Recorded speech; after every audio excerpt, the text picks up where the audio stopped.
the Women's March versus the March for Life.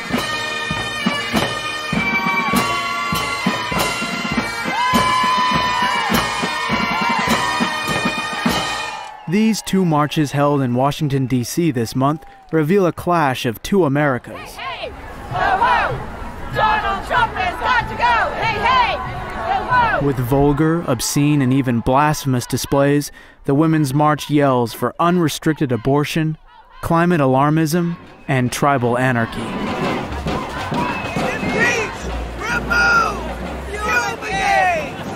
While the Women's March is shrinking in numbers, the annual March for Life is bubbling with vitality, purpose, and hope. This year, President Trump was the first president to attend the march in person, and young faces are everywhere. What would you say is the preeminent issue of our time? I believe it's the abortion issue. Killing babies. I feel that abortion is a preeminent issue. The sanctity of life. What is the preeminent issue of our time? Abortion. I think the most important issue is I think everyone has to have a greater respect for human life. Why would we care about each other if we don't even care about the most innocent, the most vulnerable, the infant in the womb? We need to think about what life brings to the world and what we've lost in aborting so many children. What is the preeminent issue, the most important issue today? Women's rights, black rights, okay, freedom for all.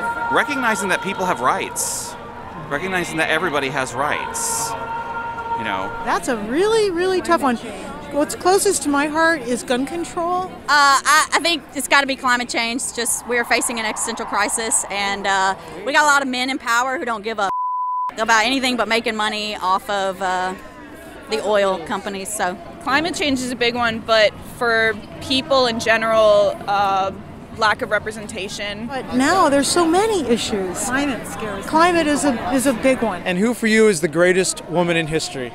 One of the greatest women is Marsha P. Johnson in the Stonewall uprisings, especially with transgender women, all that they face and all the history that's behind it. Oh God, the greatest woman in history. Let's talk about icons today. Let's talk about Ruth Bader Ginsburg. Oh boy, for me right now it's Pelosi. Right now it's Pelosi. I'm her biggest fan. She and Ruth Bader Ginsburg, they are champions. I think Hillary Clinton has proven to be a great leader. She should be president. She should be president. She's obviously was the better choice, obviously. Ruth Bader Ginsburg is really our heroine of the times. Who is the greatest woman in history? Well, I'm partial to Elizabeth Ann Seton because I grew up in New York City. It has to be the Blessed Mother. For me, Mary, being Christian. Blessed Virgin Mary, without a doubt. In history, Mary. Oh, that's a tough one. I really like Phyllis Schlafly, but I also really like Mary, the Mother of God. So Mother Mary. Well, I'm a Roman Catholic, so my greatest hero is the Blessed Mother, the Mother of Christ. The most popular answer was the Blessed Mother. Yet this individual at the Women's March attacked the Virgin Mary when a pro-lifer arrived with a bullhorn. The pro-life movement is today to defend of every human being. Parenthood 112,000 innocent children still alive.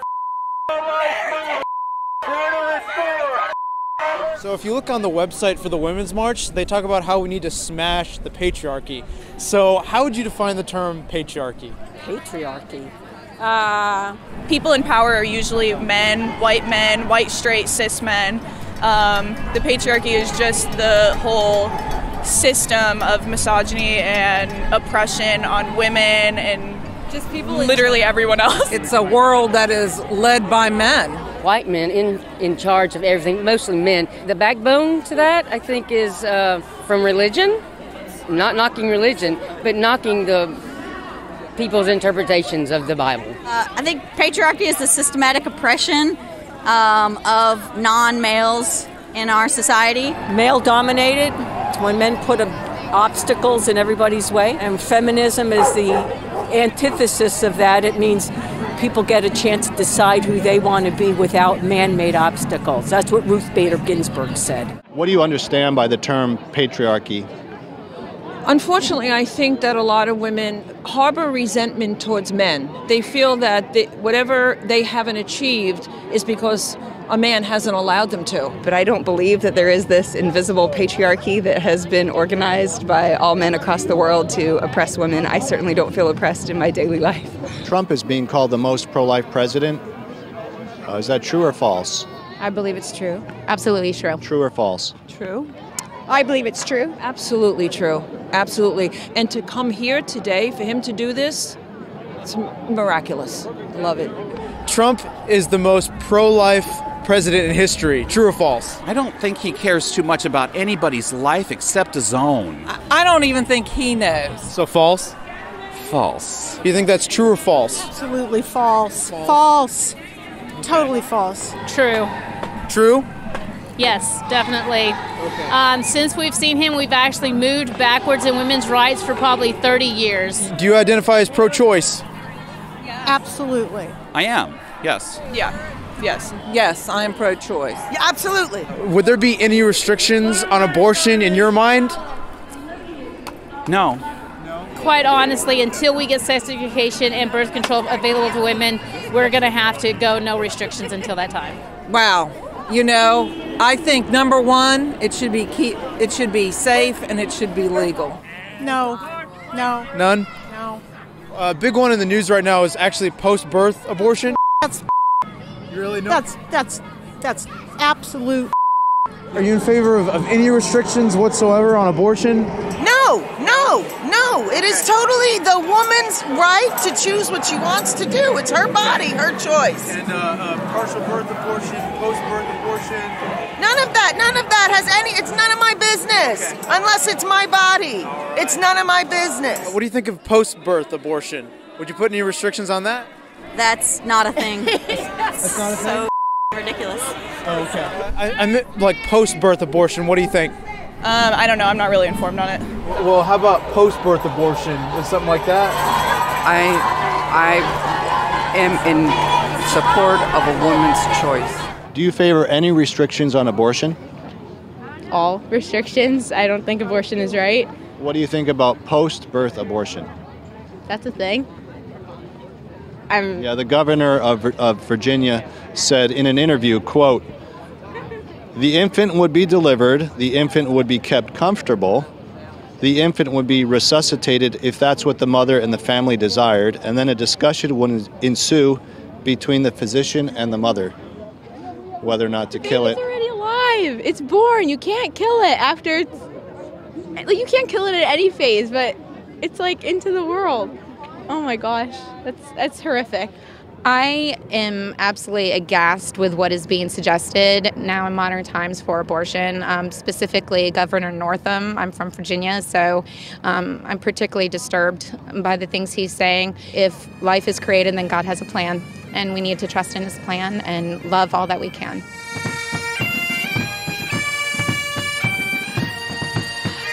There is a struggle for the soul of America underway.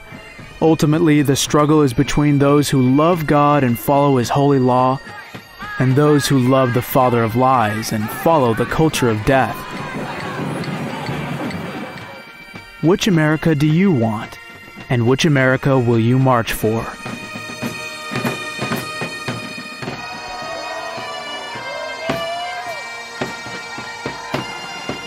The March for Life and the Women's March.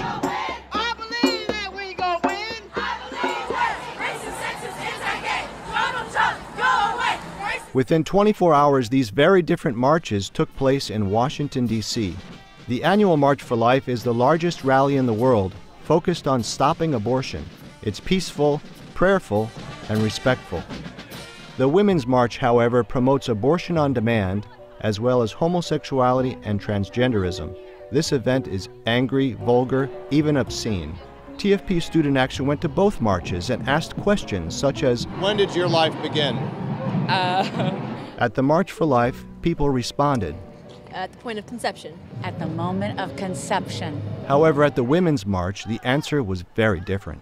When did my life begin? The instant I was born? I guess when I was born, I think. When I took my first breath. It's like There we go. Before you were born, were you a person? I was not. What is the most important human right? The right to life. The right to life.